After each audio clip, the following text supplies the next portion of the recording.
This is CTV News with Nafisa Karim. Iconic across the world internationally. And it's not just a historic designation, it's a living art form. Tonight, stitch by stitch, honoring generations of Salish knowledge, the Cowichan sweater gets permanent recognition. What is really important to note is we have factors that mitigate those fuel costs, and those include things like our natural gas buses, our recent electric buses that have been introduced to the fleet. Transit trouble, rising costs forcing tough decisions, and finding some relief in a diversified fleet. Plus, Adam finds out how a naval deployment led to a surprise proposal on the other side of the Pacific. Later on the Sawatsky sign-off. Good evening and thank you for joining us. The iconic Cowichan sweater has been recognized worldwide. The art of making them passed down by generations of Coast Salish knitters. Now, those keeping the tradition alive will be forever recognized. CTV's Andy Garland shows us the federal government is enshrining an indigenous symbol of resilience, culture, and fashion. One time my mom ended up with wooden needles. Mary Jack has been a Cowichan tribe's knitter all her life.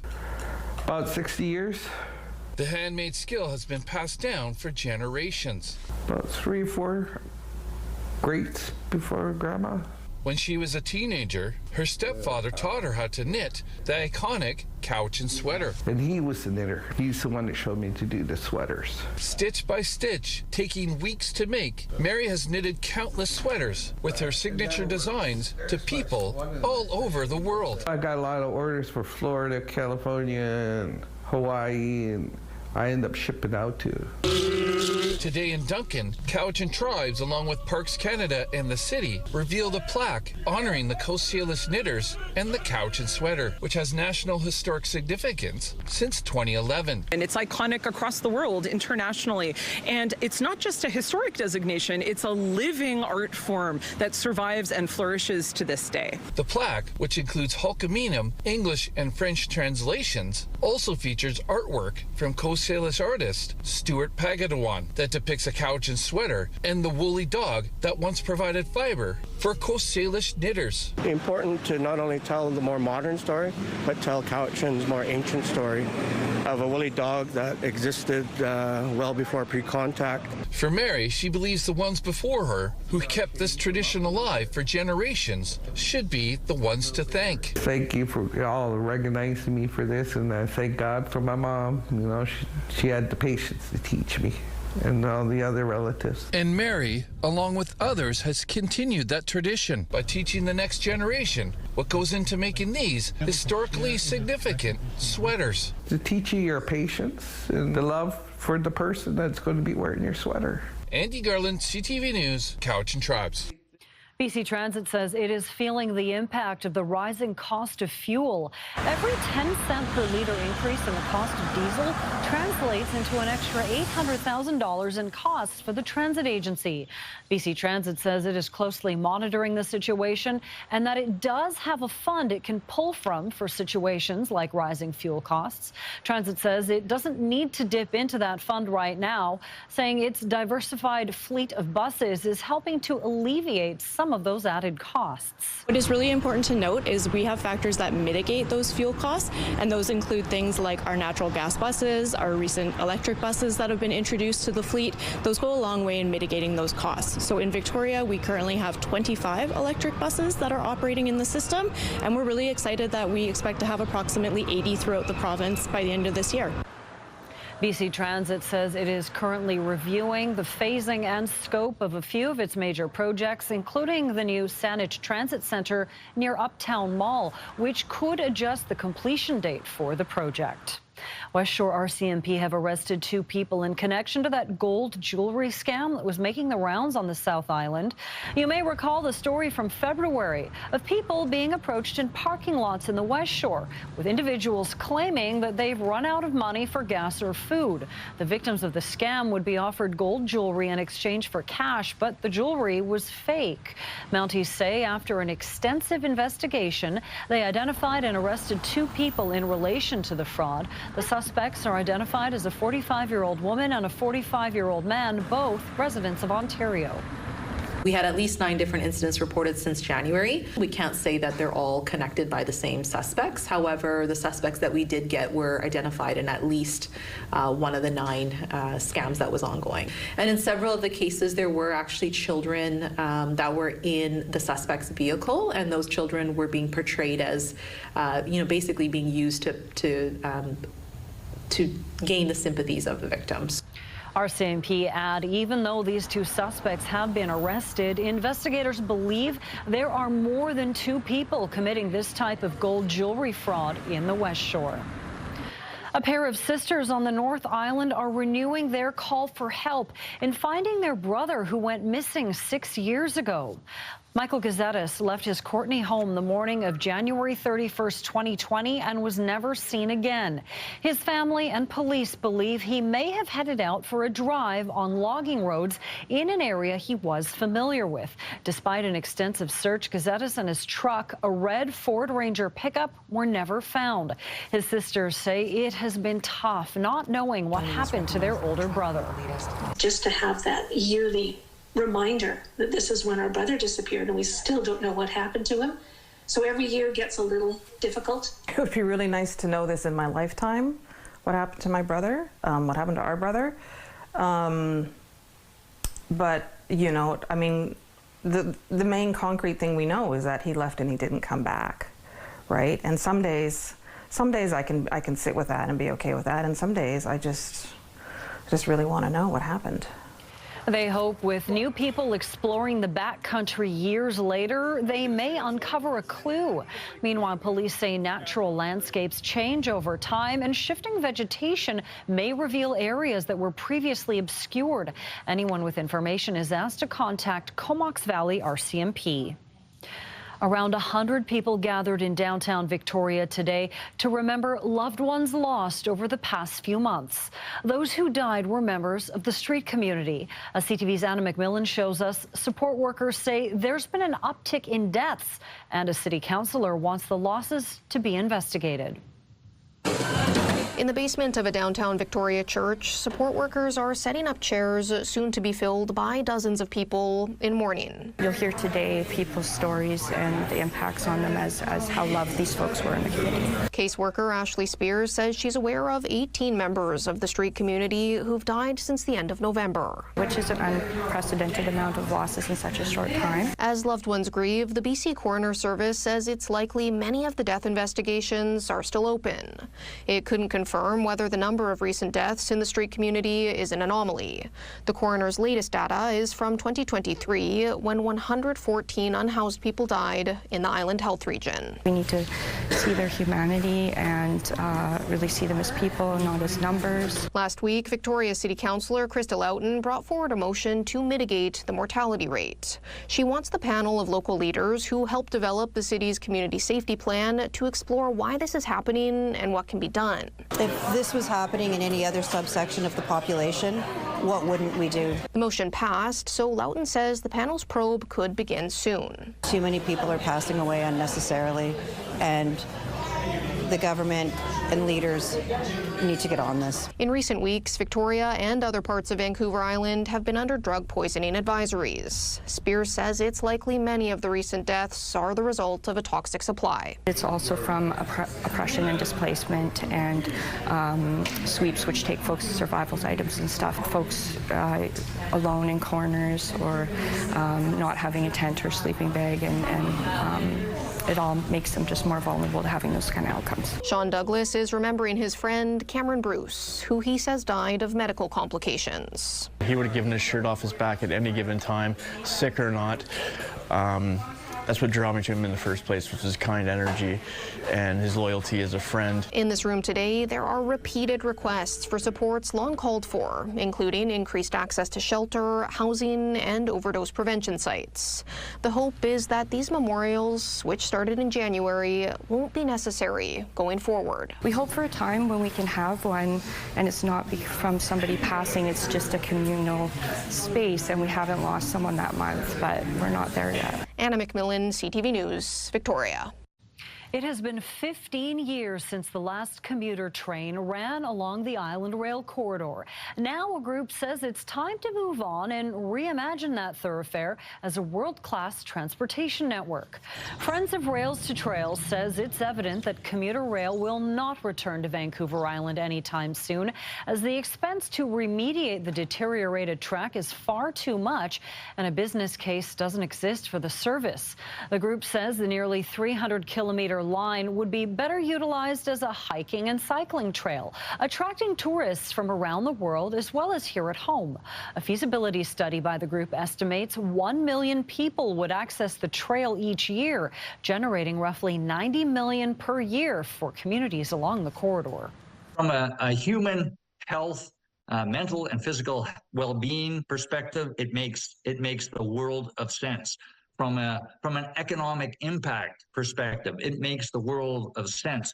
From the perspective of the environmental concerns, getting cars off the road and people onto foot and bicycles, it makes the world of sense. There is no reason that I can think of not to do it.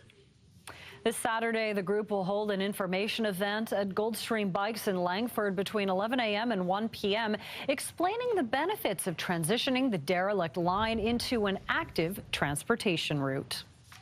Put on your dancing boots and get ready to two-step your way into summer. The full Sunfest lineup has been revealed. 107.3 Virgin Radio's morning show host Bailey Parker has the roster. BC's biggest country music festival is back this summer. Sunfest just announced its full lineup for 2026. Headliners include, on Friday night, we're getting Tyler Hubbard from Florida Georgia Line.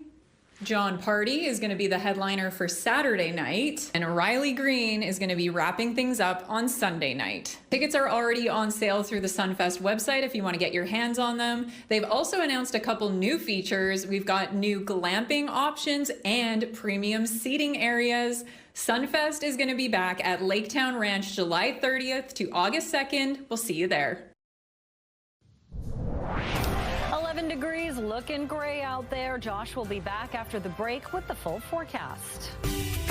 CTV weather brought to you by Expedia Cruises, customizing dream vacations with unbelievable value. Call or learn more at expediacruises.ca.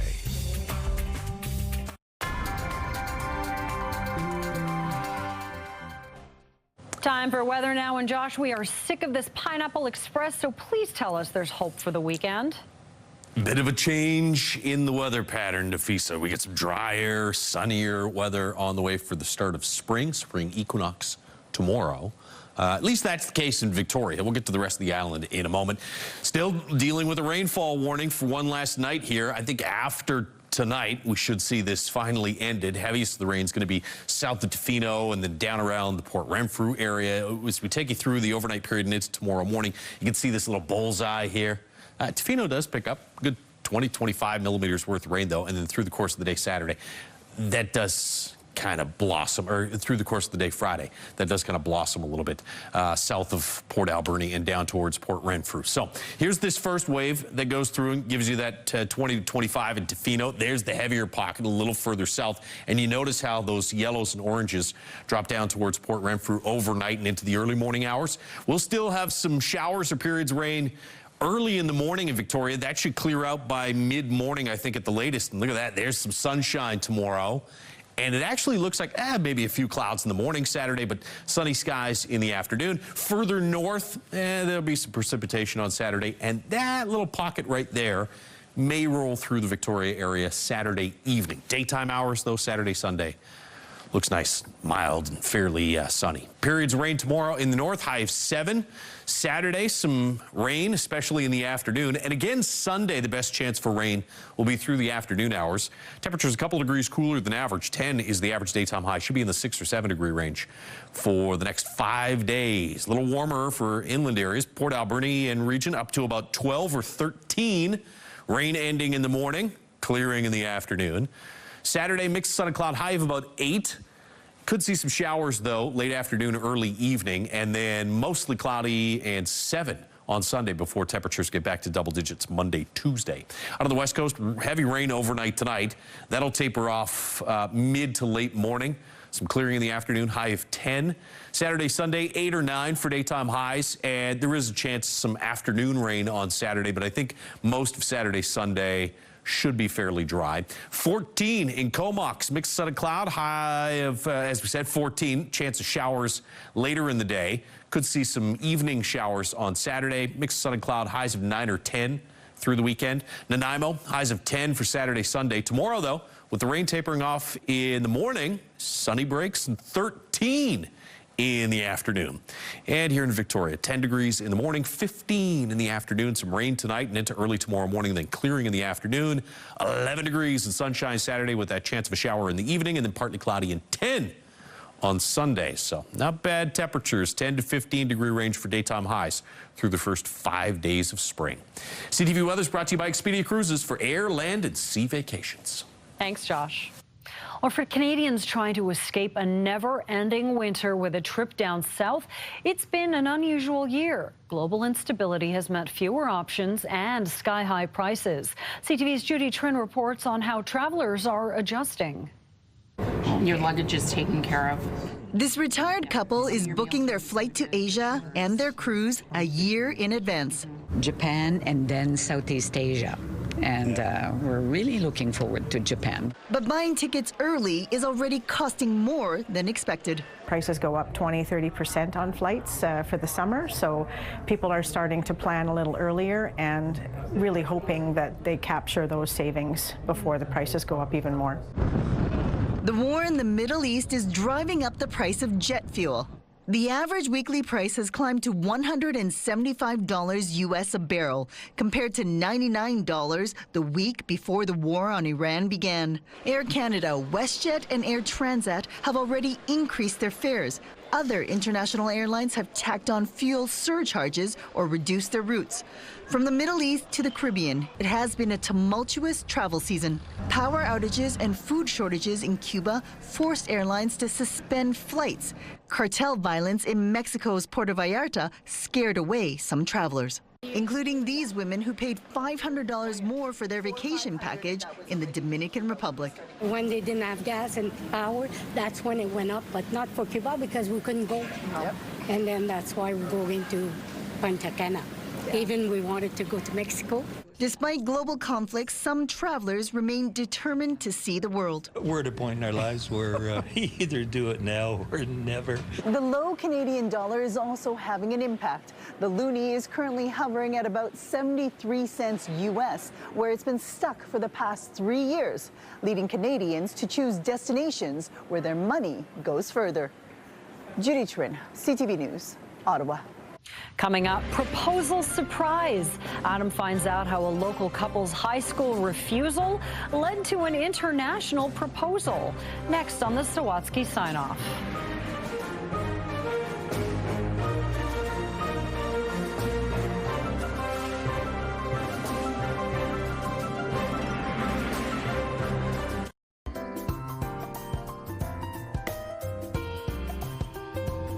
Finally, Adam finds out how a naval deployment provided the stage for a surprise proposal on the Sawatsky Sign-Off.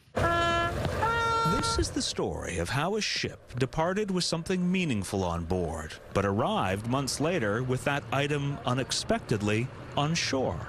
A story that begins, Shaylin Ross says, after meeting Scott Colson in high school. I asked if he wanted to go with me to prom, and he said no. I know. It felt like rejection. It stung, and I have not let him forget it ever since. Shaylin's joking. Everything was fine. They were just friends. It wasn't until years later that they unexpectedly reconnected and became best friends. And we would just stay up all night talking, like endlessly, and laughing and giggling. And so every day was just such a good day. You could just be vulnerable right off the bat. Better and better every day. Every day for more than a year, until that one day. And I remember looking at him and it just like hitting me in the gut, like, oh my God, I love this man. So they embarked on a romantic relationship until Scott, who serves in the Navy, was deployed on a mission to the other side of the Pacific for 6 months. Leaving for any amount of time is no fun, especially when you're in love. So, before they said goodbye, Scott started making a secret plan, which included asking her parents' permission, buying a ring he kept safe in this locker on the ship, and flying Shaylin to Japan for his Christmas break, where he arranged a surprise proposal. The full body electric jolt that I got, seeing him down on one knee, indescribable. I had this whole thing planned out that I was going to say. Everything was lost when I went down on my knee, and I just said, "Will you marry me?" Yes, yes, yes, a million times yes. Which was followed days later by a billion goodbyes when she had to return to Canada and he had to continue his mission for another 3 months. It was a tough goodbye, for sure, her leaving. But that only made him arriving back after half a year more wonderful. Finally hold my fiance. It felt just incredible. And that's how a ship that departed with something special on board arrived home with it being worn by someone special on shore. Adam Sawatsky, CTV News, Esquimalt. The Sawatsky Sign-Off, brought to you by Coastal Community Credit Union. Bank happy at Coastal Community Credit Union. That is it for CTV News Vancouver Island. Thank you so much for joining us. Good night.